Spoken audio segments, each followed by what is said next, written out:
Miss Austen's Choice by Lavinia Roberts. Act 1, Scene 1. A drawing room, Steventon Rectory, December 1802. Jane Austen sits at her desk working on a manuscript. Catherine Moreland is laying on the settee near her, engrossed in the Mysteries of Udolpho by Anne Radcliffe. Emily enters, pursued by Valancourt. He grabs her hand. Oh, Emily. Oh, Valancourt. You're going from me to a distant country. Oh, how distant. How can I know this and not know that you will never return for me, never can be mine? You believe, then, that the pangs I suffer proceed from a trivial and temporary interest. You believe... Suffer for me. Oh, Emily, how sweet, how bitter are those words. What comfort, what anguish do they give?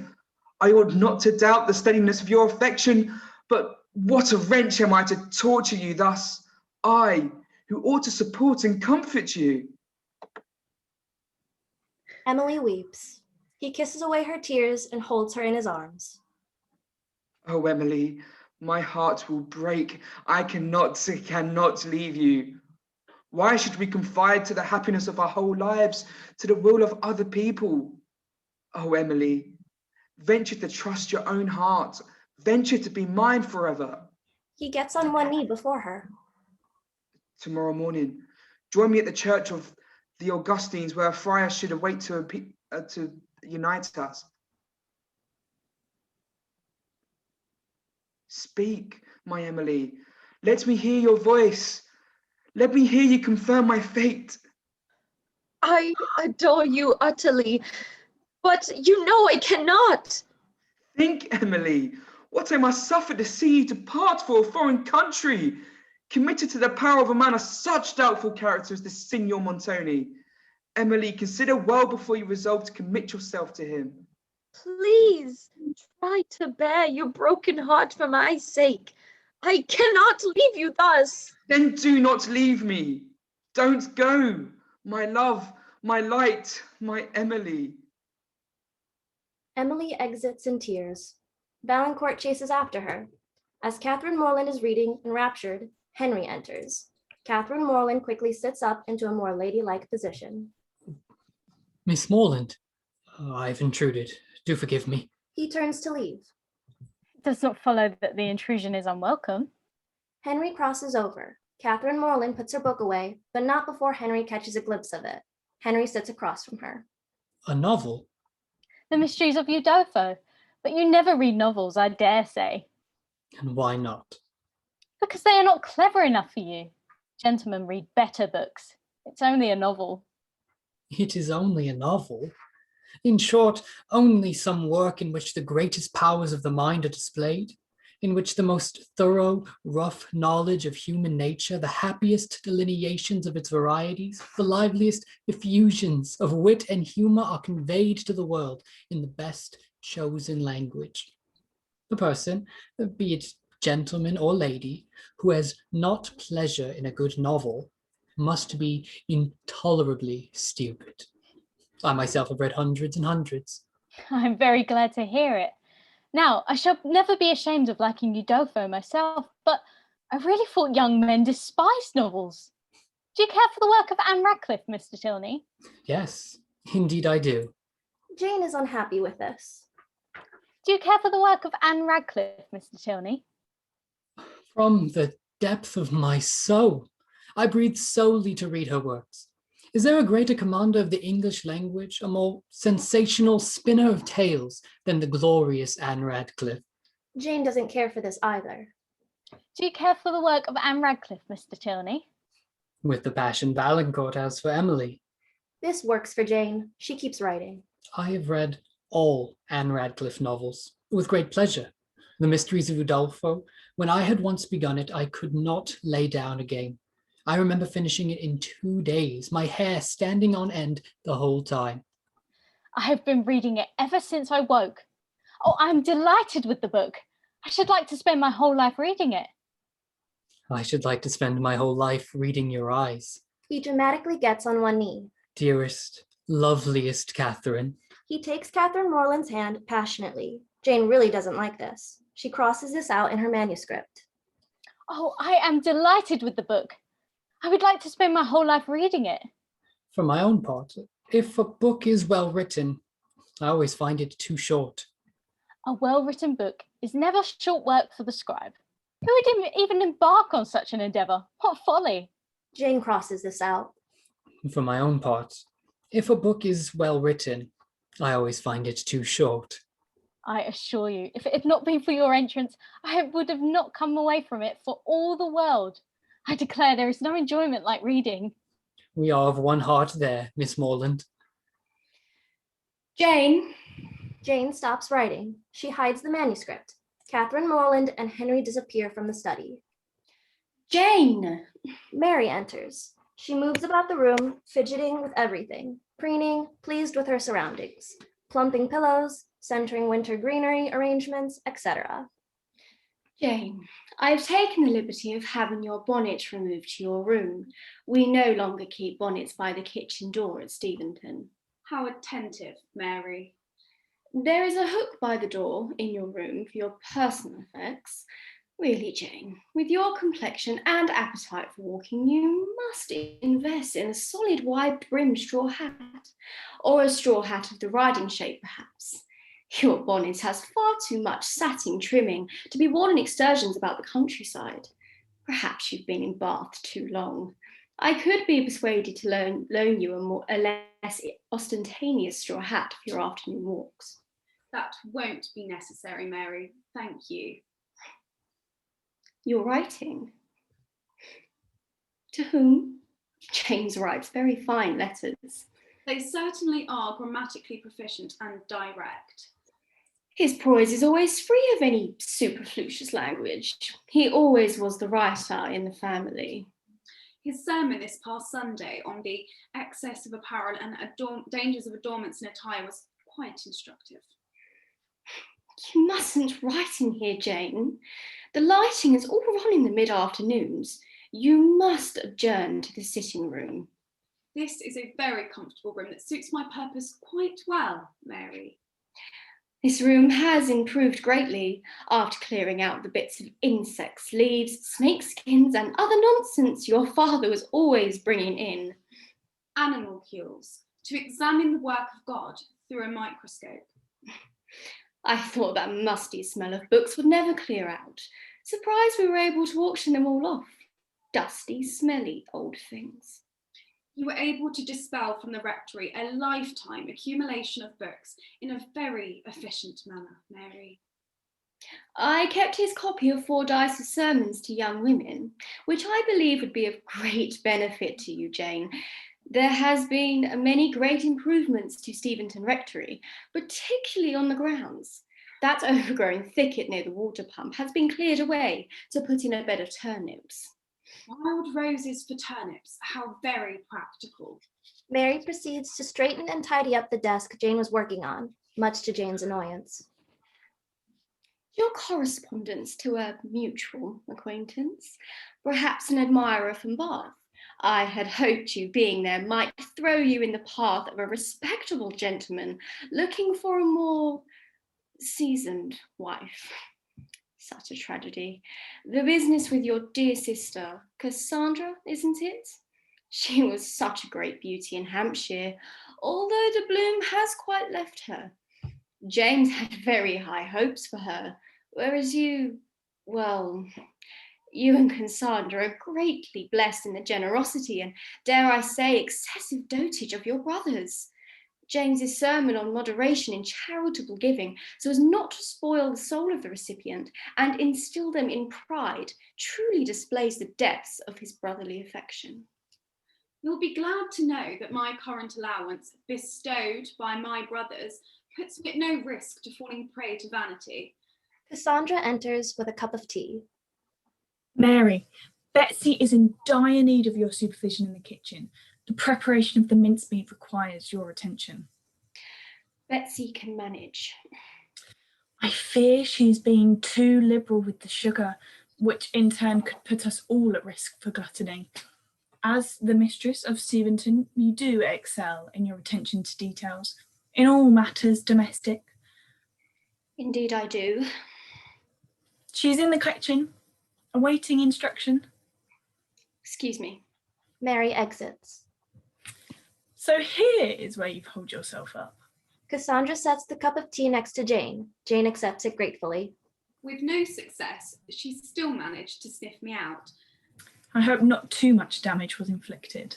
She gloated over the desecration of Father's library and Mother's rose garden, and insulted my bonnet. What has your bonnet done to anyone? Not to be prudish and void of good taste, I suppose. Insufferable woman. She means well. She means nothing of the kind, only to preen and crow and peck at her penniless spinster sister-in-laws. Perhaps she means to give you counsel, as befits the wife of a clergyman. You can think that, Cassandra, if it gives you comfort. She can be agreeable.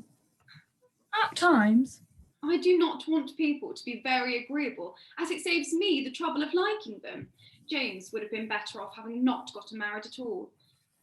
The Lloyd family is respectable, and she runs an efficient household. Perhaps she's not to your taste, but they are very well suited. I should not marry to secure domestic comfort. To share a roof with that ridiculous woman, it's insupportable. Yes, Jane, my love, but you are not the same as James. I suppose he needed someone with strong moral rectitude to suffer through his sermons. Cassandra scans the desk to find Jane's manuscript. It's good to see you writing again. Being tossed about the country between brothers' estates, picking up a quill is a luxury I'm rarely afforded. Don't pretend you don't adore the company of your nieces and nephews as much as they do you. It's true, they have quite bewitched me, although I can bear the time without them quite cheerfully. Cassandra crosses over to see what Jane is working on. A new one? Northanger Abbey. Northanger? But Jane, dearest, you started that ages ago. And I have ages to go still. If only concise, thoughtful prose could write itself without so much inconvenience to the author. Come, this will lift your spirits. Cassandra takes out a letter and hands it to Jane. Visit Manydown Manor. Catherine and Alethea are quite insistent. But Mary and the children. We'll return before Christmas, only a week. I do so long to share the children of the Abbey with Catherine. I'm certain Alethea will have something to say about Regina Marie Roche's new work, or the gowns mentioned in it at least. A great deal to say, knowing Alethea. At least lively literary conversation or even the mere mentions of novels is certain to drive away Harris. We can't all be avid readers. Besides, he's still at Oxford, completing his studies. To be at Oxford and not an avid reader, such a waste. He did always hold you in the highest regard, Jane. I am certain our apathy-boarding malice for each other is evenly matched, Cassandra. He was always fond of lively conversation, which you are never lacking in. I thought he was only fond of glowering at me from across the room in the most disapproving manner possible. I do believe his stammer made him a tad shy. And with Alethea as an older sister, one would grow accustomed to doing a great deal of listening and very little talking. Well? I'm not sure we can afford to offend our gracious host. Mary is certain to have already compiled a list of tasks the dutiful and grateful spinster aunts to toil over. Perhaps we wish to take a pilgrimage of sorts to the chapel at Manydown Manor. A pilgrimage? To partake in quiet contemplation and spiritual reflection. Mary couldn't refuse us that. Cassandra! You've often told me that you felt closer to God at the woods near Manydown, more than anywhere else in the world. And I'm certain your spirit is in dire need of company that adores you almost as much as I do. You've not been yourself. Don't think that I don't see it, Jane. Please. You are a shadow of your grief. Perhaps your writing, could use a little change of scene. After the temptations of Bath, a visit to the chapel at Manydown Manor would be good for my immortal soul. James's sermon on the excess of apparel and dangers of adornments and attire has quite moved me. I think of the extravagant lace alone we have been subjected to in Bath. I think it wise we immediately engage in some serious spiritual reflection. Come, Cassandra. Jane takes Cassandra's arm. I do believe we shall visit Manydown Manor after all. They exit arm in arm. End of scene. Act 1, Scene 2. A very elegant sitting room, Manydown Manor. Alethea is seated posing. Cassandra is sketching her. Catherine has embroidery but is engrossed in the novel. Jane is standing, holding The Children of the Abbey by Regina Maria Roche. Amanda enters. She is reading a book. Lord Mortimer comes up behind her. Sweet resemblance of seraphic form. Oh, Amanda. She jumps away and turns around. Lord Mortimer? Pray, Jane, was her gown chemise or silk? She wore a plain robe of dimity and an abbey cap of thin muslin. Dimity and muslin, not silk. Let us hope that the hearts of men are not biased by the fabric of a gown, for dear Amanda's sake. It must at least be Indian muslin, or it's not worth the 8 shillings a yard to have a dress made. Oh, Jane, what is the texture of the muslin? The colour? Pray, is the muslin checked or striped? Miss Roche would not leave us in suspense as to what the pattern is of the muslin. I'm afraid, Alethea, we're to be left in gripping suspense as to whether or not the muslin is spotted or sprigged. And what of the trimming? Is there nothing mentioned of the ribbons, embroidery, or lace? Miss Roche must mention lace, for lace truly makes a gown. How can Amanda command male attention if her gown is not properly adorned? I should never leave the house without being garbed in lace that fits the occasion. I suspect that Lord Mortimer is not overcome with the delicacy of the weaving of the lace on Amanda's bodice, Alethea, but her other attributes? Please, Alethea, no more talk of frills and fripperies. Jane, dearest, do continue. Where was I? Ah, yes. Lord Mortimer and Amanda move back to their previous positions. Sweet resemblance of a seraphic form? Oh, Amanda. Sweet resemblance of seraphic form. Oh, Amanda. She jumps away and turns around. Lord Mortimer? Oh, my heaven on earth. Your form has dwelt in my mind, both enthralling and torturing me since our last chance encounter. My goddess, you are beyond all the imagination could conceive of loveliness and grace. Sweet siren, let me worship you, Amanda. He gets to his knee and kisses her hand. Lord Mortimer, please, control yourself. She pushes him away. He pursues her, attempting to embrace her, although she again dissuades his advances. I cannot, my angel. He must be careful, for muslin can be easily wrinkled or torn by such rough handling. Looks at Cassandra's drawing of her. Cassandra, you've not captured the sheen of my silk evening frock at all. I aim less for rendering the reality of the silk and more for the feeling that the garment invokes in this soft candlelight. The feeling evoked will be disdain if you do not properly render the shine of the silk. It is Chinese silk, after all. Let Cassandra finish the drawing as she wishes, Alethea. Do continue, Jane. His eyes, with the fondest rapture, were fastened on her face, which had never appeared more lovely. Lord Mortimer! Lord Mortimer? I find all society tasteless after having experienced yours. Where can I find such softness, yet such sensibility, such sweetness, yet such animation, such beauty, yet such apparent unconsciousness of it? He touches Amanda's hair. How is her hair styled? Curls framing the face? A Psyche knot or bun? Are there ribbons or only a cap? Or perhaps her locks are twisted and braided? Alethea, no one cares for how her hair is arranged. Jane, please. Lord Mortimer encircles his arm around Amanda's waist. Why this wish to leave me? Do you expect to meet with a heart more fondly, more firmly attached to you than mine? Oh, my Amanda, if you do, how mistaken are such expectations? I do wish she had some consideration for wrinkling her muslin. His mind is engaged elsewhere, Alethea. Oh, why should we create miseries to ourselves by separating again? Lord Mortimer and Amanda kiss. Alethea, Cassandra, and Catherine sigh. In her eyes, Lord Mortimer saw she had hitherto deluded herself with thinking his intentions towards her very different from what they really were. I would be devoted to your service, my heart in your possession, and if I would provide for all your financial needs, your every whim, desire, if you would consent to mutually beneficial agreement? Alethea, Cassandra, Catherine, and Amanda gasp in horror and indignation. An arrangement? Lord Mortimer. Lord Mortimer? Catherine covers Alethea's mouth before she can speak. Jane continues. Surprise, horror, and indignation for a few minutes overpowered Amanda, but suddenly, recovering her scattered senses. Amanda attempts to leave the room. He catches hold of her. Whither are you going, Amanda? From the basest of men. Amanda exits offstage with Lord Mortimer following. Harris enters. He is dressed in a riding coat, his boots covered in dirt. Frightfully chilly out there. Harris, we thought you were spending the Yuletide in town. With Lord Denham and the other riffraff you fraternize with at Oxford. Lord Denham isn't my sister's, now is he?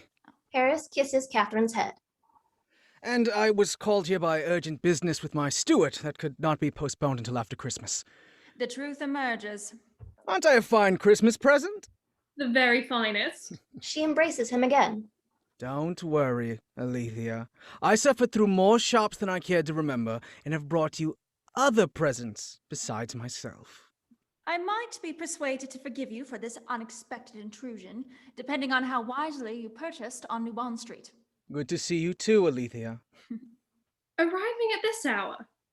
I hope you didn't travel all the way from London in one day, in this weather. 2 stagecoaches and a hired horse to see your sisters at Christmas is hardly worth fussing over, Catherine. Harris begins taking off his riding jacket. Oh, Harris, the state of your boots and jacket.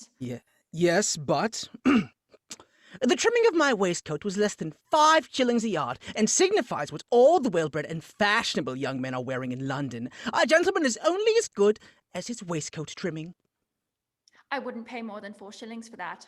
At the most. Harris, you had us quite fooled. We both believed you'd abandoned us for the delights of the town. I should have thought my well-documented loathing of London and adoration of you two would have given me away. Harris throws his riding coat on a chair. I wish you wouldn't throw things about the place. Our sitting room isn't your bedchamber. Harris kneels by the fire, warming himself. Alethea, could you run to the kitchen and have them scrounge me up something? Bread? Something between it? I'm not your footman. He kisses her on the forehead. Alethea grumbles, leaving for the kitchen. What a splendid Christmas. With you here, and with Cassandra and Jane for a fortnight. He stammers, realizing she is there. Jane! Jane and Miss Cassandra Austen. I haven't been in Hampshire a day, and already there is an Austen invasion. We're even harder to beat back than the French. I hope you're more fond of landed gentry than the French as well. Indeed we are. We are most grateful an invitation was extended to us to visit Manydown. I'll accept no thanks. Those two run the place. He sits by the fire and takes off his boots. Harris, we have company. Who surely understand what it means to spend all day being bumped and rattled about in freezing stagecoaches. Yes, but... It isn't particularly shocking what a man has beneath his boots, Catherine. The Austens have seen feet in stockings before. We have happened to look down at our own feet in stockings from time to time, yes. There, settled. He removes his boots. Don't let me intrude. Were you at a round of whist? Cassandra accomplishments at drawing putting us all to shame? I dare say you 4 weren't up to some home theatricals again, were you? We were just utterly engrossed in the most sensational... No, don't finish your sentence if it in any way involves the word novel. But The Children of the Abbey by Regina Marie Roche is more than merely a novel. Please, spare me. I didn't gallivant across 2 counties to be bombarded with twaddle and tripe. But there's seduction and a forged will and a heroine that's most woefully wronged. I don't care if there are a legion of woefully wronged heroines. Amanda is the most agreeable character and gentle nature. Heroines only faint and sob with the least provocation, and lollop about waiting to be seduced by penniless foreign counts or disinherited younger sons down on their luck. No novels for me. A damn tedious waste of an evening. Why should one read novels when we were already thrilled by the sight of Harris removing his boots? That is enough excitement for one evening, surely. My obligations to Manydown Park are too numerous to be filling my head with trapdoors, secret passages, and heroines always fluttering to trouble like moths to a flame. The conditions of the roads about Manydown Park is certainly more riveting than carriage chases and drafty castles with carefully guarded secrets. The concerns of my tenants are in turn my concerns, Miss Austen. However trivial and mundane, there is ample drama in the everyday.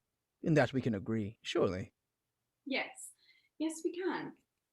But Lord Mortimer has no propriety and behaves in the most shocking manner imaginable.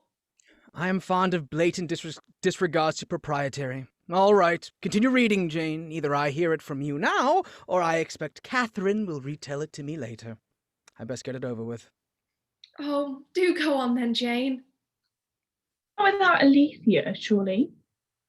As long as we can faithfully recount what Amanda is wearing, with particular attention paid to the haberdashery, Alethea won't care what happens. Oh, Jane, please. I shouldn't wish to bombard Mr. Bigswithers with twaddle and tripe. You wouldn't? Or heroines that only faint and sob with the least provocation and lollop about waiting to be seduced. Your concern for me is commendable, but I'll manage.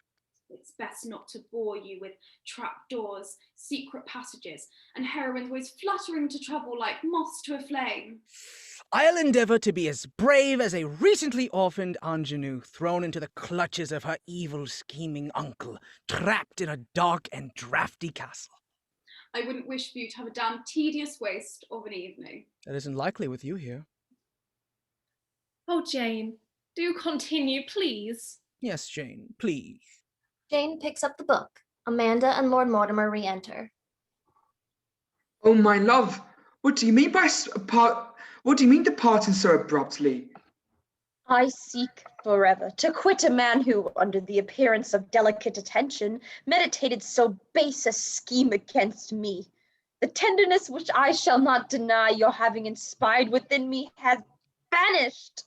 Amanda clasps her hands together with a sudden agony of tears. See, we can't go a page without unprovoked sobbing. That I, the helpless child of sorrow, was sought as a victim to illicit love, asked to indulge in a passion which virtue cannot sanction. Oh. She again wails. I shall never cease repenting. Allow me to make some atonement, sweet Amanda. Cruel Mortimer, how have you abused my unsuspecting, innocent nature? I see I am despicable in your eyes, but Amanda, I cannot endure your reproaches. Don't drive me from your heart. Forgive me, sweet Amanda, sweet angel. Never. Your only regret is that you were unsuccessful in your dastardly design. Dearest Amanda, drive me not from you. You plead in vain, my lord. Amanda stops crying and pulls out a sword. I shall avenge my honor with my own hand. Lord Mortimer and Amanda proceed to fight with swords. Harris! This book is in dire need of a sword fight. Pretending to be Amanda with a sword-like object and fencing as Amanda fences. You scurrilous scoundrel! You scurrilous scoundrel! Taste my sword, knave! Taste my sword, knave! This is the most irregular and incongruous to Amanda's character. I am certain she would swoon at the mere sight of a sword. She would not. Amanda gets out of his arms, picks up the sword, and continues fighting Lord Mortimer. I rather like the sword fight. I think you miss your true vocation as a novelist, Harris. I am wasted on overseeing the fixing of fences and maintenance of roads, aren't I? This blade will sting less than the pain you've inflicted to my heart, a fiendish rogue sent to torture me. This blade will sting less than the pain you have inflicted to my heart, a fiendish rogue sent to torture me. Should I continue? Perhaps that is enough novel reading for one night. Amanda and Lord Mortimer exit, still fighting with swords. Are you sure Amanda does faint towards the bottom of the page? No, go on without me. I'll leave you. He puts on his boots. Alethea enters. Do you want your supper in the dining room or brought to your chamber? No pomp and fuss, please. There's a fire in the kitchen, isn't there? Harris heads for the door. Alethea, the groundskeeper is stopping by to chat about the drainage on the roads. Riveting stuff, Jane. Even more exciting than talk of road conditions. Alethea, send Henry into the kitchen when he arrives, won't you? I'm not your footman. There's a good girl. He playfully slaps her shoulder. Good evening, Miss Cassandra Austen. Stay out of trouble, Jane. I have enough to worry about with these two without having you to contend with. I'll endeavour to be worthy of the company of your good sisters, Mr. Bigswithers. Harris, please. I'll leave you ladies to drown in the quagmire of despair and seduction that is your desired reading. Excuse me. Harris exits. Do excuse our brother. His manners are unconventional, but his intentions and actions are of the highest pedigree. His countenance has changed. He's all ease and quite talkative. Oxford has been good for him. Yes, I do believe our father could overpower him a bit. Father could talk a great deal without requiring a response, rambling on about his hounds and horses. I cannot imagine the inner workings of those without the common sense to cease conversation on subjects that are of no interest to those around them. Well, he is still as fond of novels as ever. I think he was rather taken with your reading, Jane. You continued reading without me? Did it mention more of what Amanda was wearing? The pattern of the muslin, at least? No, Alethea. She is still dressed in the dimity gown and muslin cap. And we're still in suspense as to the pattern of the muslin. Oh, I see. He listens to novels with minimal interruptions. What next? Soon, if he's not careful, he'll be fraternising at balls. Heaven forbid, perhaps even dancing at them. Yes, Jane, your summaries are correct. Harris does now dance while he is in town and in good company. He has revealed as much to me in our correspondence. He didn't tell me that. He is good about retelling to you the latest in cravats, bonnets, and other fashions in his letters, is he not? That's true. Harris dances? Never. Well, if he requires good company to dance, then we shall never have the opportunity to obtain his hand, Jane. Well, I can safely promise you to never dance with Harris, Cassandra. Jane picks up the novel. End of scene. Act 1, Scene 3. The Ballroom, Manydown Manor. A Yuletide ball, almost 7 years earlier. Jane enters the ballroom. There are attendees mingling. Alethea crosses to Jane. Did you see the lace on the youngest Miss Heathcote's gown? Most elegant, although that green muslin does not complement her complexion. Oh, and Lady Bolton's turban is ghastly, isn't it? She does look like an unartistic bird made a mess of building a nest on her head.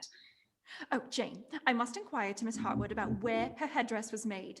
The plumes and arrangement of the hair is most becoming. Alethea crosses over to speak with Miss Harwood. Catherine enters with Harris. Jane, you look like a heroine worthy of a Maria Edgeworth novel. Very becoming. An angel. Doesn't she, Harris? I aim to be presentable enough to not insult the hospitality of my dear hosts. I do adore a Yuletide ball, especially here at Manydown. You and all of the elegant society in Hampshire. There are almost 24 families in attendance. Our party could use more gentlemen inclined to dance. There are more than one lady in want of a partner. You are such an agreeable dance partner, Jane. I am certain any eligible young man who is not otherwise engaged would be only too pleased to dance with you. Catherine and Jane look at Harris. He bows awkwardly. Jane! He exits away quickly. As fiercely adverse to dancing as ever, I see. Rally your spirits. Where is your new favourite dance partner, Mr. Lefroy? My Irish friend has yet to arrive. Do you plan to keep him all to yourself again? Alethea and I would like to dance with him too. It is not my fault that for the last 3 balls I have been his particular favourite. You do seem quite taken with each other. Tom is a very gentlemanlike, pleasant young man. He has but one fault, which time will, I trust, entirely remove. It is that his morning coat is a great deal too light. He is in the latest of London fashion, as Alethea has reminded me since his arrival. At any length, he returns to town next Friday. So soon?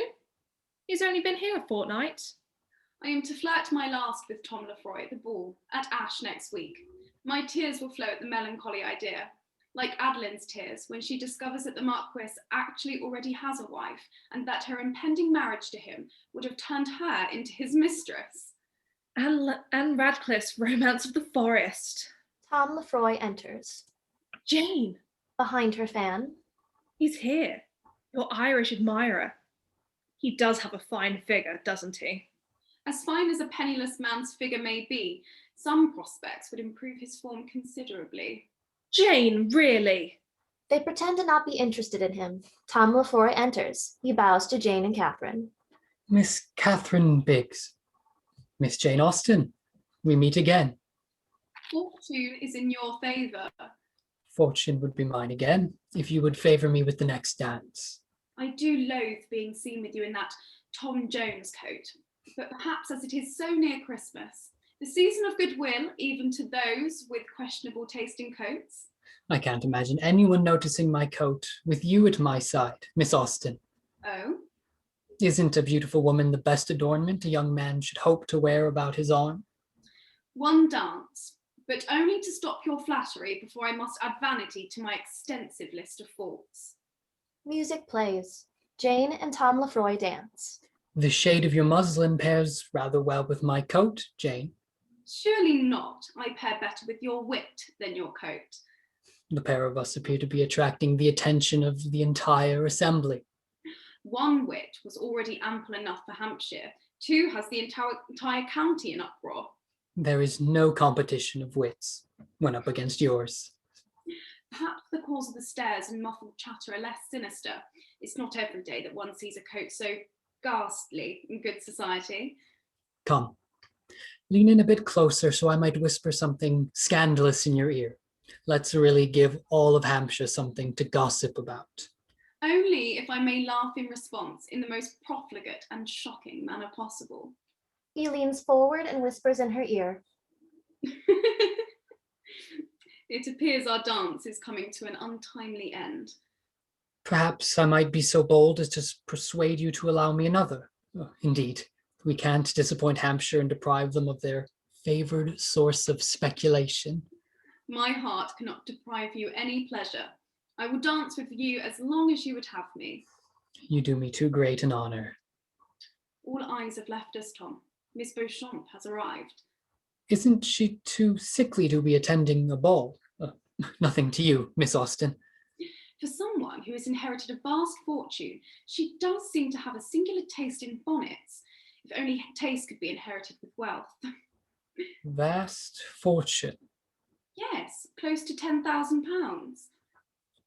Perhaps I best investigate the trimming on that bonnet to report back to you. If you can make your way past the descending fortune hunters. Miss Beauchamp is not yet engaged for the next dance. In light of this development, I would be remiss not to pay my respects. Miss Biggs will introduce us, surely. He exits. Jane watches him go. The music fades. Harris enters, carrying a pile of ledgers. Jane! Harris! What the devil are you doing in our ballroom at this early hour? What are you doing here? It's my ballroom. I always practice piano in the mornings. I had hoped to find somewhere in the house where I wouldn't be a disturbance to anyone. Yes, well, the pianoforte in here is particularly fine and criminally underused. Yes, a fine instrument. What are you doing here, of all places? You've never been particularly fond of ballrooms. I had hoped to get some work done before my sisters woke up and started scampering about. In the ballroom? Yes. Isn't your study equipped for such purposes? Yes, but Alethea would expect to find me in the study. I see. No one would think to find me here. They wouldn't, or didn't, in my case. You voluntarily being in a ballroom is the last place on the estate they would look for you. Exactly. Well, I won't trespass any longer. For your own sake, leave. I would want to subject you to Alethea's mismanaged ledgers. Harris opens an account book, showing it to Jane. Jane peers into it. She forgot to carry the one. Jane points, and Harris examines where she is pointing on the ledger. Yes, she did. It's a simple mistake. Well, simple mistakes add up. You're mathematically minded, Miss Austen? With my allowance, there is no room for mistakes in my own accounts, and I would help my mother with the accounts at Steventon. Alethea and Catherine have little interest in the affairs of Manydown. What's this? Jane pulls out several pieces of paper with architectural designs for a folly in the style of a Grecian temple. That was not intended for your eyes. I can't unsee the revelation now. Well, don't spoil Alethea's Christmas present. Certainly not. You are building her a temple. Of sorts, a folly, in the Doric style. Alethea has been begging for a little place to have tea on the grounds. These faux temples are all the rage, I've been told, repeatedly. They are a bit ostentatious, aren't they? The strength of the gardens at Manydown are their naturalistic beauty. Yes, but Alethea's mind is made up that a little temple structure should go near the old oaks, where the stream begins to cascade downwards. But that should spoil the view from the dining room entirely. That's the point, that it should be in full view for all who visit. But a folly must be hidden. It's part of their charm. A garden cannot reveal itself to you all at once, but unfold its various views so you may savour each in turn. Your sister would rob her visitors the delight of discovering the temple for themselves if it's in plain view. Well put. I couldn't agree more. Besides, around that stream is a naturalist composition of abstract landform and woodland. That is one of the wonders of the county. I've always been fond of that grove of oaks. It's another good spot for hiding from my sisters. No. If you were to build a Grecian folly, it must go behind the walled kitchen gardens and past the wild flower beds, near the pond. Alethea never walks past the ponds anyways. I'm not sure I can talk her out of it, Jane. She can serve tea there after her guests engage in roaming on the pond, or picking strawberries in the meadow in the summer. There is nothing in the way of entertaining guests near the stream and in the old oaks, unless she means to invite squirrels attempting to accrue their winter stores for tea. Alethea does like putting on a show when entertaining. The folly must be moved. I will try to plant the idea in her head the best I can. It must be her idea, or she'll have none of it. Of course, I am a master persuader. Although I never managed to get you to dance, did I? No, you never did. I never understood the appeal of dancing. I've never understood the appeal of scowling at people for an entire evening. You liked dancing, with that Irish chap in particular, Lefroy. Oh yes, Tom. I never cared much for him. A man should get his worth in other ways than leading on clever women for his own vanity. He used you very ill. Hardly. We merely danced at a few balls and exchanged pleasant conversation. He shamelessly led you on, then engaged himself to an heiress soon after. Handsome young men must have something to live off of, as well as the plain ones. Don't fret, Harris. My vanity was hurt more than my heart. I was terribly young. Yes, we both were then, weren't we? You still are. You can't be more than 1 in 20. And you 6 and 20. 5 years is hardly a difference. Wait until you're 6 and 20. I should have liked to dance with you. You had ample chances. Now you must wallow in your own despair for missing the great privilege. Why not now, Miss Austen? Now? Are you otherwise engaged, or has someone already claimed your hand for the first 2 dances? Come now, Harris. It is most irregular to keep an applicant who has expressed a wish to dance in suspense, Jane. There is no music.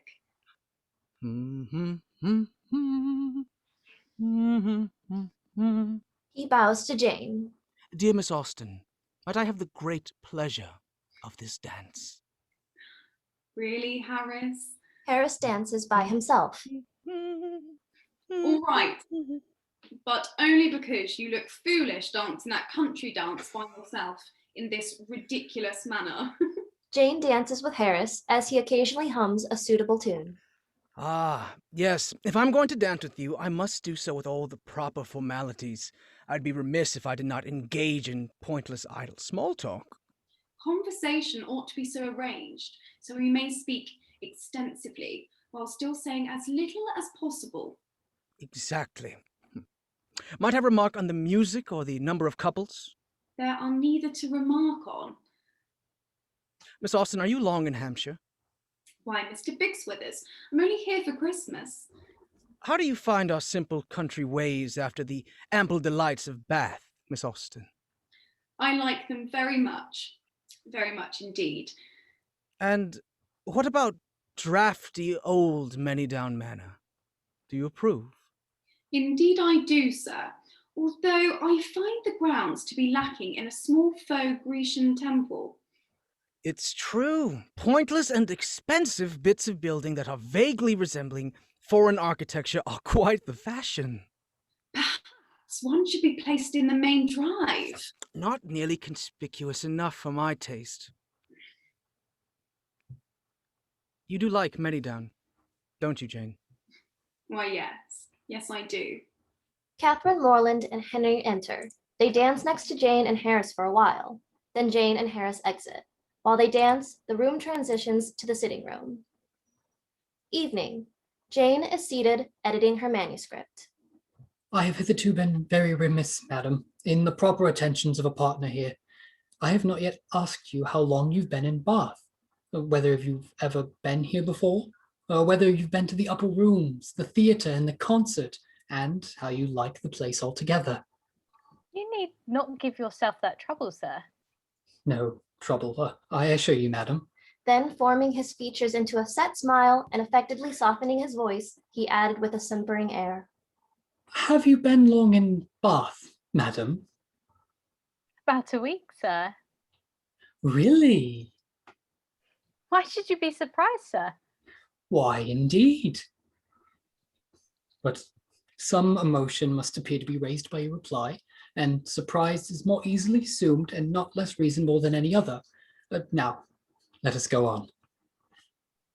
Were you never here before, madam? Never, sir. Indeed. Have you not yet honoured the upper rooms? Yes, sir, I was there last Monday. Have you been to the theatre? Yes, sir, I was at the play on Tuesday. To the concert? Yes, sir, on Wednesday. And are you altogether pleased with Bath? Yes, I like it very well. Now, I must give one smirk and then we may be rational again. Catherine Moreland turns away her head, not knowing whether she might venture to laugh. I see what you think of me. I shall make but a poor figure in your journal tomorrow. My journal? Yes, I know exactly what you will say. Friday. Went to the lower rooms, wore my sprigged muslin robe with blue trimmings, plain black shoes. Appeared to be much advantaged, but was harassed by a strange, half-witted man who distressed me by his nonsense. Indeed, I shall say no such thing. Shall I tell you what you ought to say? If you please. I danced with a very agreeable young man, introduced by Mr. King. Had a great deal of conversation with him. Seems a most extraordinary genius. Hope I may know more of him. That, madam, is what I wish you to say. But perhaps I keep no journal. Not keep a journal? How were your absent cousins to understand the tenure of your life in Bath without one? How are the civilities and compliments of every day to be related as they ought to be, unless noted down every evening in a journal? My dear madam, I am not so ignorant of young ladies' ways as you wish to believe me. Jane, what the devil are you scribbling away at? End of Act 1, Scene 3. This transitions into Act 1, Scene 4. Act 1, Scene 4. Manydown Manor, the parlor. Evening. Jane is seated working on editing Northanger Abbey. Alethea, Cassandra, and Catherine are engaged in a round of commerce at the card table. Harris is seated across the room watching Jane, brooding. Jane, What the devil are you scribbling away at? Chris, you must join us in a round of whist and stop sitting about in this foolish fashion. I'm tired of playing commerce. Jane is allowed to abstain from cards, free of harassment. Jane is otherwise engaged at present with her correspondence. That seems a rather thick pile of papers to be a letter. A journal, perhaps?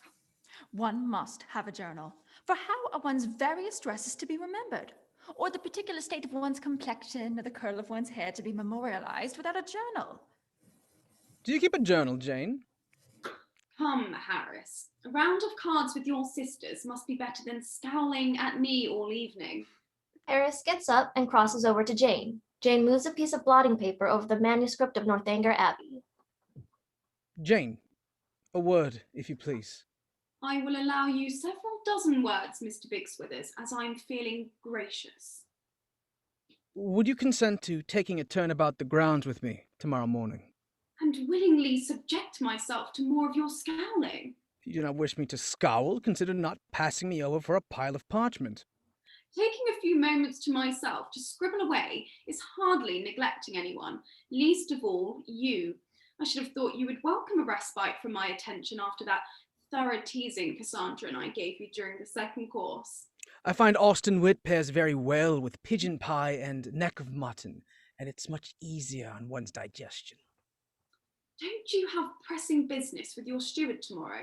I shouldn't wish to deprive you of lively conversations around the dryness of the roads about Manydown. Perhaps I have pressing business with you, Miss Austen. Seeking out the ideal location for Lethia's Folly. Oh, yes. That. Well, I have given you my word to assist you on this matter, and I will not abandon you in your hour of need. Right. Before breakfast, then? In the Oak Grove? At dawn? Yes, all right. What are you two talking of so secretly over there? It's not secret, Alethea. Harris and I are going to take a walk in the morning before breakfast. Harris, you never invite me on walks. Alethea, would you like to join me on a walk tomorrow at dawn around the Oak Grove? The Oak Grove? After this snow? It shall be all mud and slush, and my petticoats won't be fit to be seen. And that is the answer to why I don't invite you on walks, sister dearest. Jane, I'll let you get back to your writing. Until tomorrow. He bows and exits. Until tomorrow. End of Act 1, Scene 4. Act 1, Scene 5. The grounds at Manydown Manor. Jane is standing holding a letter. Elizabeth enters walking arm in arm with Lady Bridges. Edward does have great plans for improvements of the grounds here at Godmersham. You are not thinking of putting in any of those modern wildflower beds? Of course not, Aunt. Good. I cannot abide asymmetrical beds full of plants that listen better than weeds. Edward is envisioning renovations to the walled kitchen garden. Where is that governess? How long does it take her to fetch a shawl? Governess? Oh, you must mean Jane. Jane is not employed here as a governess, Aunt. There is something of a governess about her. I never cared much for governesses. Mousy, drab little things. It is terribly overcast. I shall catch a chill without my shawl. She'll be the death of me. Jane will be here soon, Aunt. You did send her to find your shawl without much hint as to where you left it. She a distant relation? She's Edward's sister from before he was adopted by the Knights.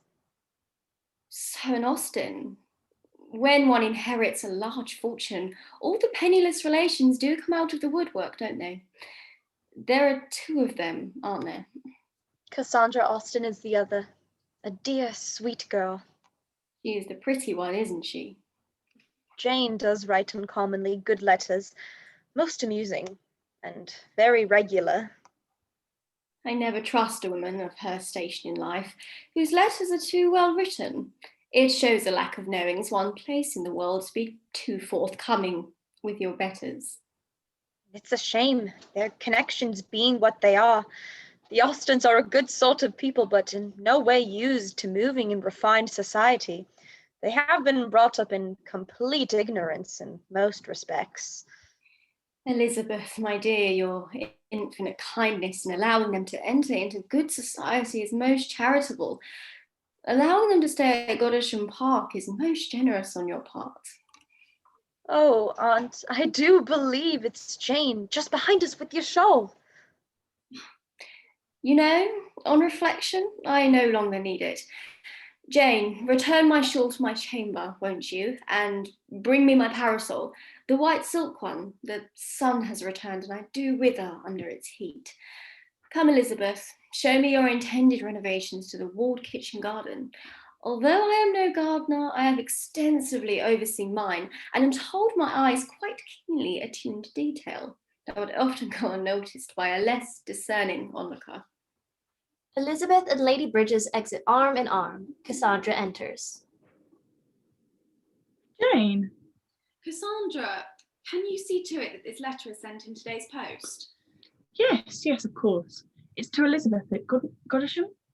Ever the dutiful and grateful spinster sister-in-law, I must sing her praises regularly. Besides, all I am good for is amusing and regular letters. Often I feel your wit is wasted on Elizabeth and that dreadful aunt of hers, Lady Bridges. Jane, do you mean to walk this morning with Harris? Why ever not? Do you think it's entirely proper to be walking alone with a gentleman? I'm not with a gentleman. I'm with Harris. He is still a gentleman, Jane. Really? I've noticed no such transformation. He seems much as he ever was.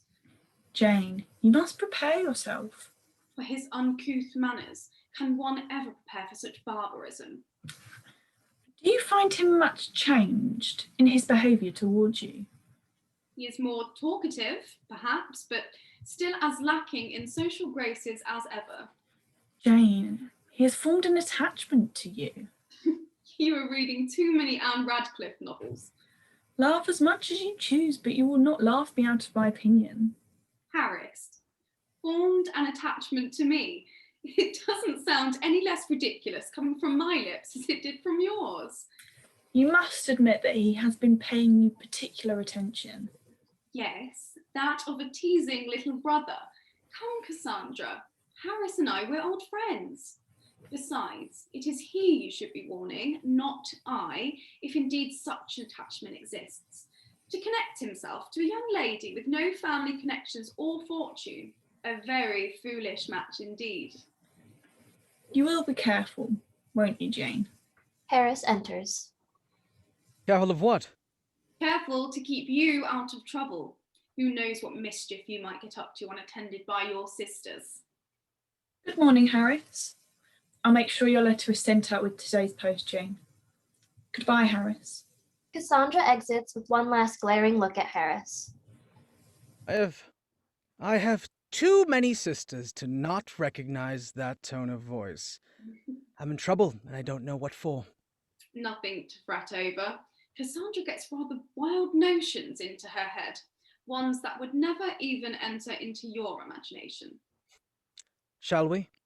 Jane and Harris proceed to walk about the oaks. The sky looks like it's ready to start snowing again. To stroll in the sun on a fine snowy day and look upon the white world is the most perfect refreshment. You were always one for solitary walks about Manydown Park. I do like to indulge in all the delights of a long meandering walk. In nature, alone, without eyes on me. I'm not myself. Just this. There is a comfort and terror in that. My father used to collect bark, leaves, insect wings on our walks. We would peer into his microscope. His faith deepened with his understanding of the natural world. They are much to be pitied, those who have not been given a taste for nature early in life. Manydown Park, this place, this grove, is a place where natural beauty had been so little counteracted by an awkward taste. Is there a felicity in the world superior to this? Should we head over to the pond then? Jane, what do you say to marriage? What? Marriage. my thoughts on the institution in general, or as a clergyman's daughter? Marriage. To me. Pray, don't trifle with me, Harris. I have not had my morning tea yet. I've been meaning to get a wife. Wives do seem to always be in fashion. This old place could use a proper mistress, one who cares more for properly keeping accounts than the lace trimming of their petticoats. I can certainly take care of accounts better than the lace in my petticoats. I think they're already an inch deep in snow. I'm not adverse to the idea of having a wife either. Wives can be quite pleasant, although there is no standard. I can't be bothered with the fuss and frills and the nonsense of finding a wife, fraternizing at this ball or that assembly. Jane, I can stand you. You can stand me. I can't say that for most people. High praise indeed. A keen mind like yours helping me run the place, you'd be of good use here. Harris, I didn't know you were a romantic. Manydown is as much your home as Steventon. That's true. I was of good use there as well. You'd be able to lure Alethea away when she starts talking about the proper way to wear a cravat. I'm afraid there are not enough listeners in the country to exhaust Alethea on the subject of cravatting. I can be myself around you, without reserve. I wish you wouldn't. None of this damn pretentious, stuffy nonsense. Well?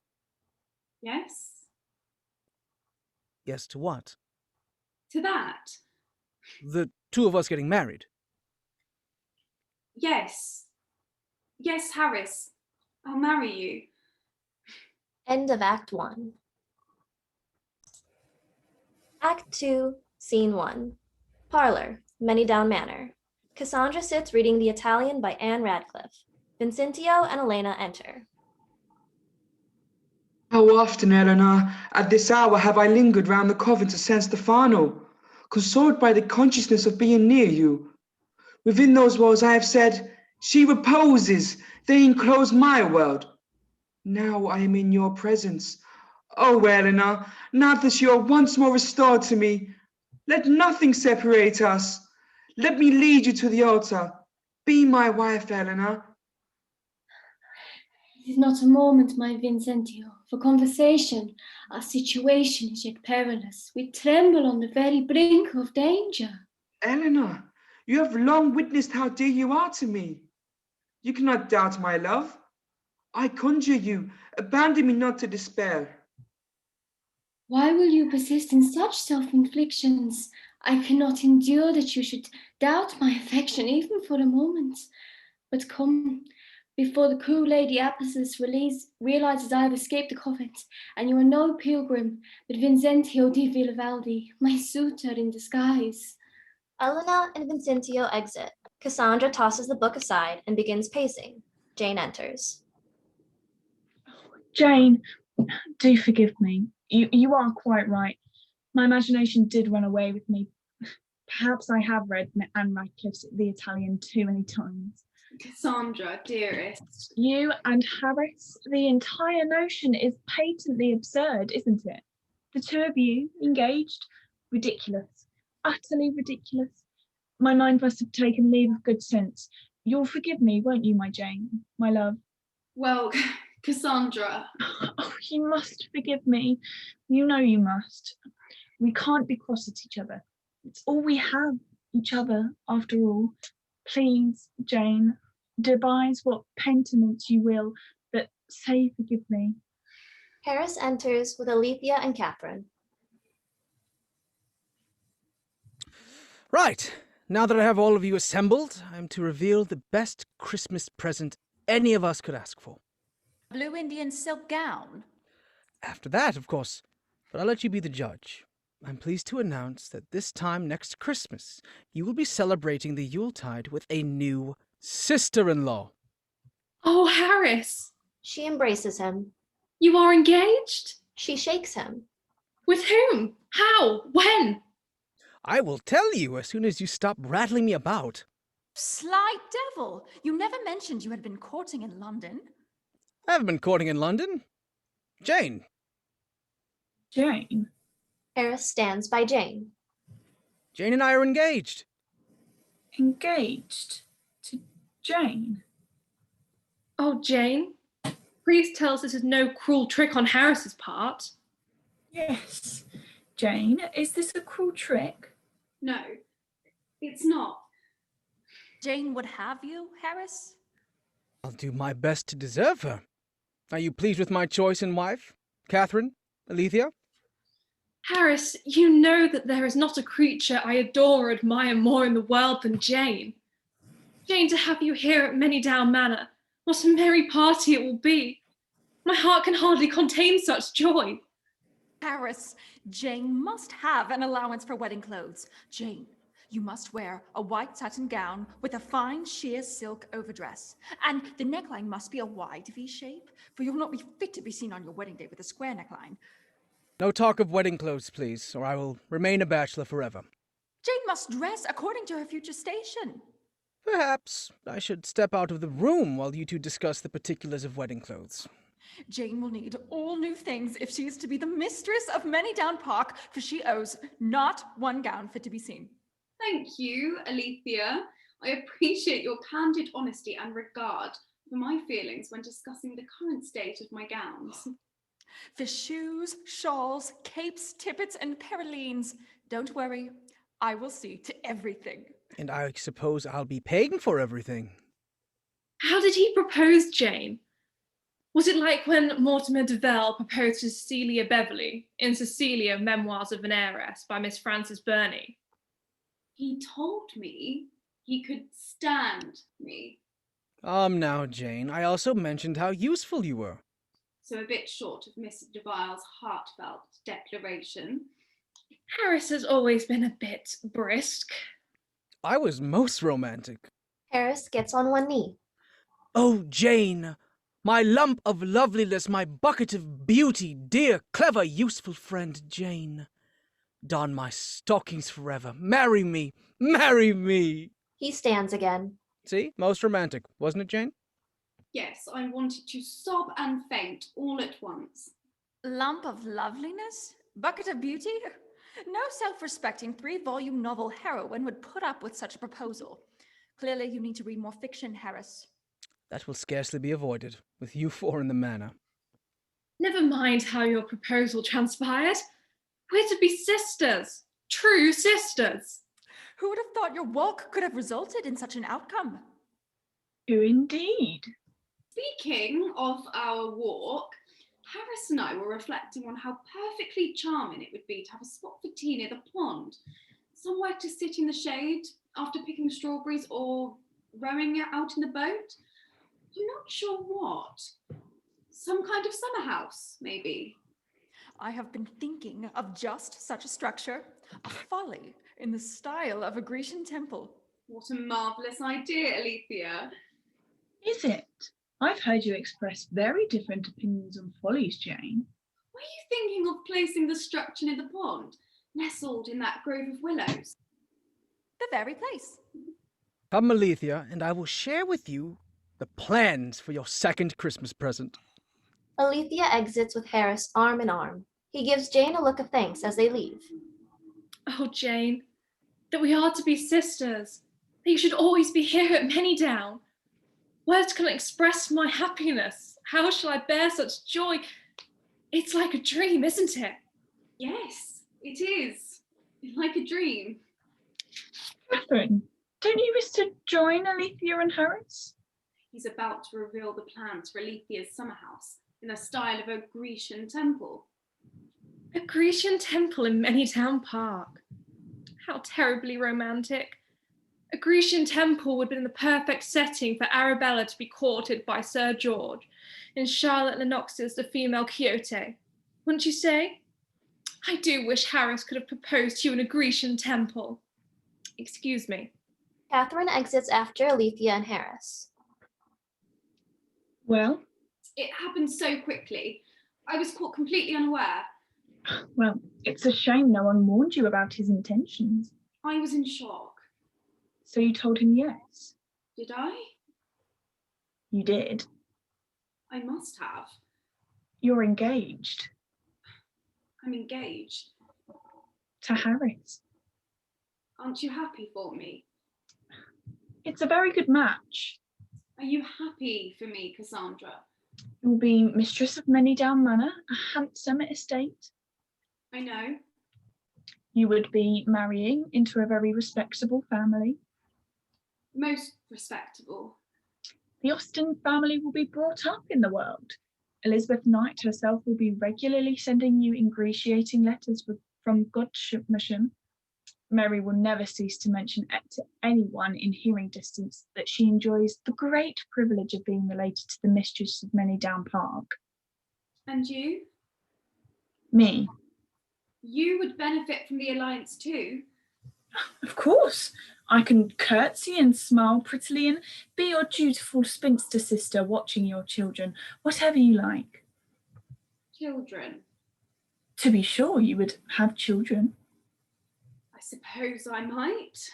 It would be expected, required even. I should never treat you like a servant. You should be here with no conditions. There are always conditions. Only those who get to decide the conditions have the privilege of being blissfully unaware of them. I'll do my best to prevent you from being drained away as you constantly carry and care for children over the next decade. Children you have no legal right to, as Mary Wollstonecraft reminds us. Cassandra, really?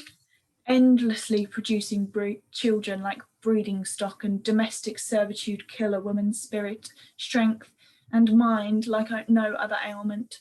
A wise woman once told me that, or one I used to think was wise.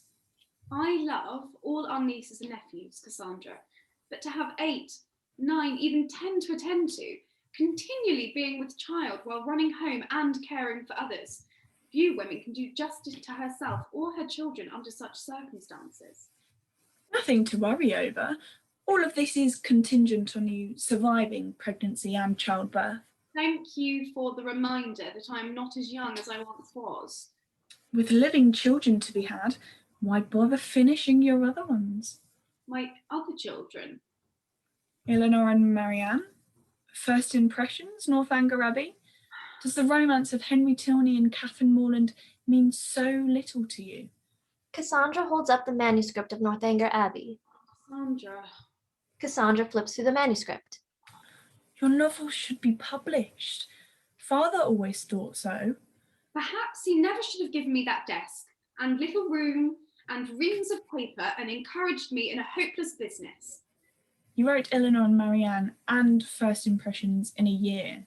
Yes, before, at Steventon, in my own safe, snug little sanctuary. I'm tired of jotting down fragments when I can be spared, of my mind being dulled by hours of unpaid and unappreciated labour. I said yes, didn't I? You did.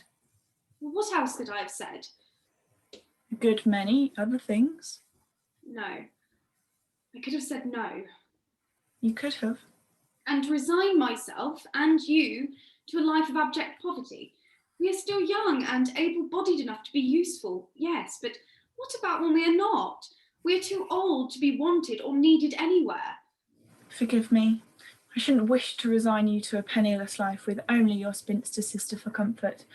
Not when you can be a grand lady, popping out a baby every year until you either expire or are too old to carry them anymore. Sandra, please. Relish your fine house and fine gowns, if that is all you care for. There was no choice, Cassandra. I had to accept him. You will truly marry a man you are utterly indifferent to and can barely stand. He has no manners. He cares nothing for reading or scholarly learning or science or religious contemplation. Quite frankly, he has only his height to recommend him. He is respectable, Cassandra. Yes, respectable. A vast fortune and fine annual income does do a great deal for a man's respectability.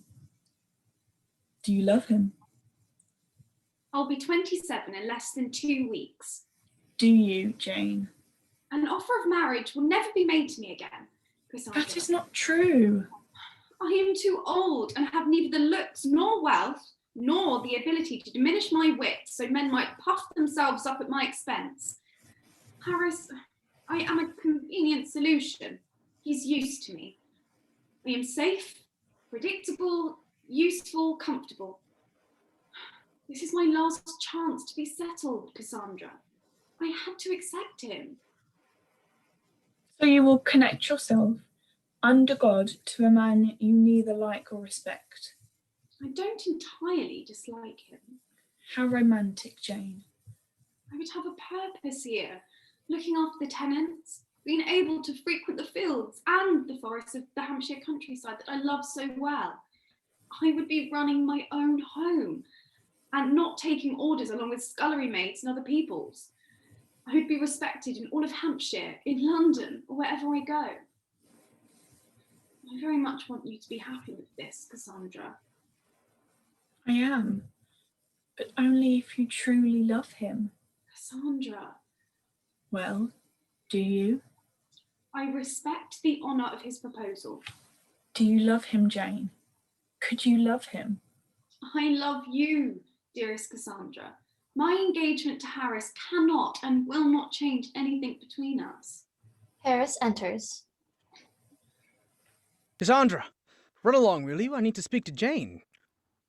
Yes, well, I'll just be running along. Cassandra exits.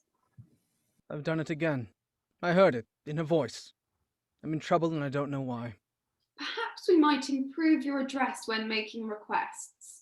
Catherine and Alethea have had little success in trying to improve me, but you may certainly have a go at it, Jane, if you like. Harris drops the ledgers on top of the Northanger Abbey manuscript. Will you go over these accounts for me by tomorrow? Yes, if you wish. Oh, Catherine does annual Yuletide visits to all the tenants with baskets, that sort of thing. Alethea is of the habit of giving fashion advice that is neither asked for nor appreciated, so has stopped taking part in the whole affair. Perhaps you might plan and accompany Catherine this year. Get to know our tenants. They are of a good sort, most of them. Good farmers, decent folk. Yes, I'd be only too pleased to. Alethea is now talking about building some kind of cherubim fountain in the front garden. Those are ghastly. Exactly. Perhaps you might bring up at dinner how unfashionable they are. I do believe in Elizabeth Knight, my sister-in-law and mistress of Godmersham, mentioned how old-fashioned cherubim fountains are. Excellent. Yes. Elizabeth is the deciding opinion on such a matter, and Alethea wishes to arrange some kind of large gathering where people get dressed up and converse about nonsense and flail about to music. A ball? Refrain from referring it to as such in my presence. She aims for January around the new year, something to announce our engagement. Weddings are a nuisance enough without having to host engagement balls. A gathering, you mean? Yes, exactly. See that the gathering is all managed, won't you? I want to know as little as possible about the details. Of course. This afternoon I'm due to check in on some hogs. The prices are very good this time of year. And I'm visiting a granary tomorrow. With all this snow, Henry the groundskeeper is concerned there could be flooding this spring. My father kept a small granary. He leased 200 acres near Cheesedown. Come along then. I wouldn't wish to deprive you of a visit to a granary. I shouldn't wish to miss such a delight. After breakfast? Very well. Oh, and Jane. Yes? May I kiss you? Now? Yes. Kiss me? Yes. I suppose so. I don't have to. Foolish notion. Never mind. Back to our business. All right. All right. All right. Yes. Yes, you may kiss me. He kisses her. Right. He exits. End of scene. Act 2, Scene 2. A very elegant sitting room, Manydown Manor. Late night. Jane is seated going through the ledgers. Cassandra enters with a cup of tea. You're still awake? I was hoping to triumph over these sums tonight. He didn't mean for you to get through all of these tonight, surely? No, I suppose not. You'll hurt your eyes. Jane puts ledgers aside. Jane, brought you some tea. Cassandra sets the tea near Jane. I am terribly fond of Manydown Park and Alethea and Catherine, and although I have never been particularly fond of Harris, I am certain that on closer acquaintance he has winning qualities that currently evade my detection. Cassandra, have you ever kissed anyone? Kissed anyone? By anyone you mean my Tom, don't you? You don't have to answer. I'm sorry, I shouldn't have asked. No, I'm glad you did. How everyone avoids mentioning Tom in my presence, as if he is not always in my heart, in my thoughts. Yes, I did kiss Tom on several occasions. Several occasions? A clergyman's daughter, not a saint. And? Like the universe was being born, light and life emerging from the darkness, like heaven could not expand quickly enough to hold all my joy. If I could just kiss a corner of his smile. I never dreamed that my soul could be so infinite, that my heart was capable of such happiness. But Jane, not everyone is as lucky as Tom and I. Lucky? I never thought you and Tom were particularly lucky. True. I should have preferred for him to have inherited his living in Shropshire so we could have married, that he should not have left for the West Indies with Lord Craven to seek his fortune, that he shouldn't have been buried at sea, dying without my hand, wiping his brow, my face bringing him comfort at the end. But Tom and I, we lived and loved, deeply and truly. What more could a soul wish for on this earth? He kissed me, Harris. He did. It was wet, and there was pressure. Think of James and Mary. They are well suited to each other. There are good marriages that are good arrangements. This is a good arrangement for you and for me. With my Tom Lefroy, there was no divine connecting of souls, but I was very keen on the potential connecting of lips. I felt an acute physical interest in being in his close proximity, that I fear might have been more of a carnal than divine nature.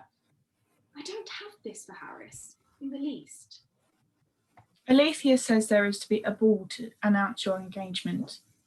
You do so love a ball at Manydown Manor. Which I am to plan, along with planning the annual Christmas visitations of the tenants, if I will ever finish working through my way through these ledgers. Northanger Abbey will have to wait. Get some sleep, my love. Cassandra kisses Jane on the forehead. You'll need it. Alethea wishes to discuss plans for the wedding first thing after breakfast. She'll have to excuse me, but I am scheduled to visit a granary after breakfast. She has worked out all the particulars and won't be easily dissuaded. Those ledgers aren't running off anywhere. They'll be here tomorrow. I'll come to bed soon. Cassandra exits. Jane puts the ledger aside. She drinks some tea.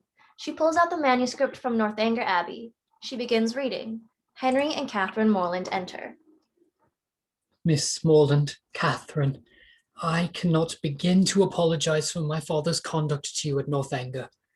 Throwing you out in the middle of the night to return home via post without a manservant, alone, with no explanation.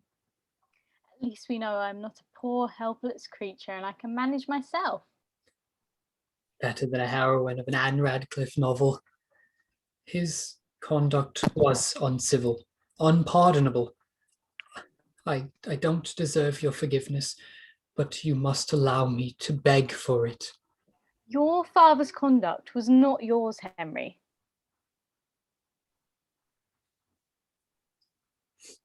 If I had been at Northanger, I never would have allowed such a transgression to take place. I cannot express my own regret and remorse that I was called away that night. And I should apologise for my conduct, implying that there could be any foul play in the death of your mother, letting my imagination run away with itself like I did. I am heartily ashamed of myself, Henry. Your conduct, Catherine, how I wish I could spare you the depths of my father's transgressions, but I cannot, do not wish to conceal anything from you. My father's invitation for you to visit Northanger Abbey was made only because he had received false information in regards to your fortune.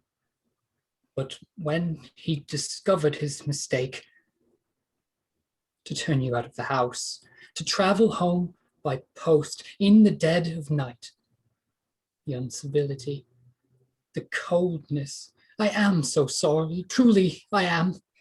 So I'm only guilty of being less rich than he had supposed me to be. You imagined my father capable of foul play against my mother. You were not so very wrong.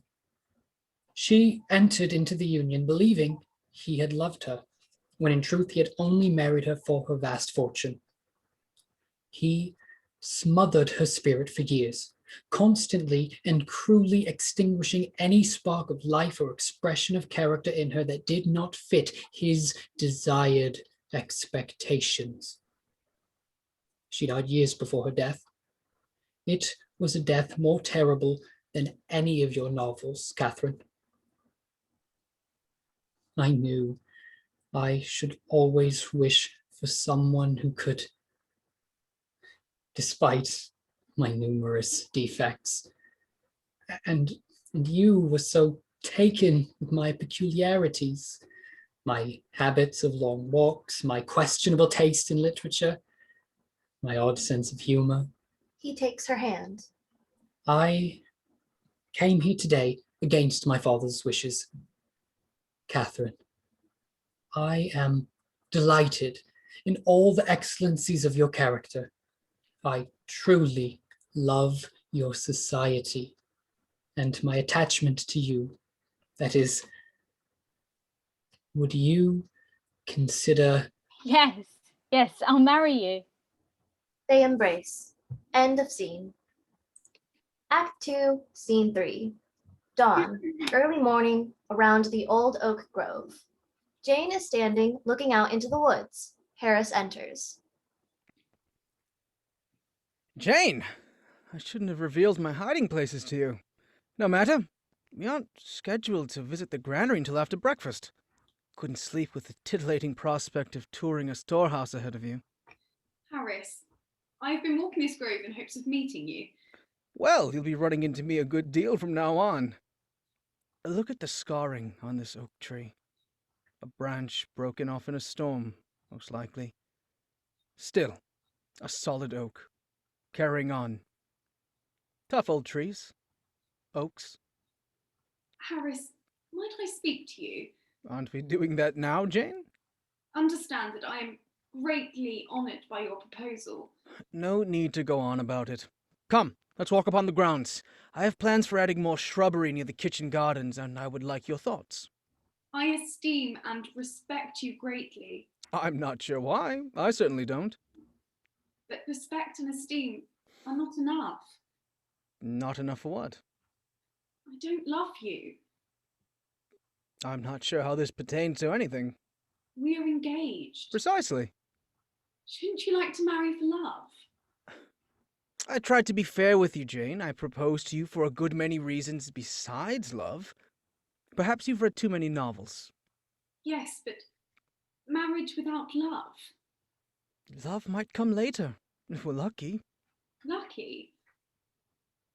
Love in a marriage takes a good deal of time and hard work. Most likely, like everything else. I would do my best to treat you fairly, Jane. Make sure that keen mind of yours is put to good use. I would not be behaving rightly or fairly to accept your proposal. But you did. Harris, I'm sorry. Jane, you said yes. I did. You agreed. I know. So what's this all about then? I am retracting my acceptance of your proposal. Retracting. Might I know why you are retracting your acceptance? Does it matter? Yes, to me it does. A good deal. It wouldn't be fair to you to accept your proposal when I don't love you. You can't be serious. Please, know the warmest regard and respect I have for your family, and my acknowledgement of the honour of your proposal. Let's get some colour in your cheeks. A brisk walk, put some breakfast in you. You haven't had your tea yet, have you? Take the morning, the week even. Yes, I can certainly give you time, Jane, if that's what you require. No. I've had enough time, Harris. I'll tell Catherine and Alethea if you like. No, let me. I'll have a carriage brought round for you. Yes, of course. We'll head back to Steventon. Perhaps it's best. It's best. It's not any trouble for me to speak with Catherine and Alethea. I should very much like to finish strolling about this grove, alone. And when I have returned home from breakfast, you and Cassandra should not be there. Servants will pack your belongings, and I'll see to it that they are sent over to Steventon this afternoon. Yes, of course. Harris, I really am very sorry. Don't, Jane. No, I am. No, you're not. You know how I loathe false displays of propriety, of saying what one should instead of how one truly feels, what one thinks. Don't apologize so that you might feel better about yourself in regards to your actions in this affair. Your apologies do nothing for me and don't change the circumstances we now find ourselves in. No, I think it's best that you go. Jane begins to exit. Jane, although I am not best at showing it, I am not without some regard for you. Jane, He is unsure of how to word what he wishes to say. Harris exits. Jane exits back for the house. End of scene. Act 2, Scene 4. The study, Steventon Rectory. It is festooned for Christmas. Jane sits working on the manuscript of Northanger Abbey. A recently married Henry and Catherine Moreland enter, arm in arm. Both are elegantly dressed for their wedding. Catherine Moreland holds a bouquet of flowers. There is the sound of church bells. Jane reads from her manuscript. Within a 12th month from the first day of their meeting, Henry and Catherine were married. The bells rang and everybody smiled. To begin perfect happiness at the respective ages of 26 and 18 is to do pretty well.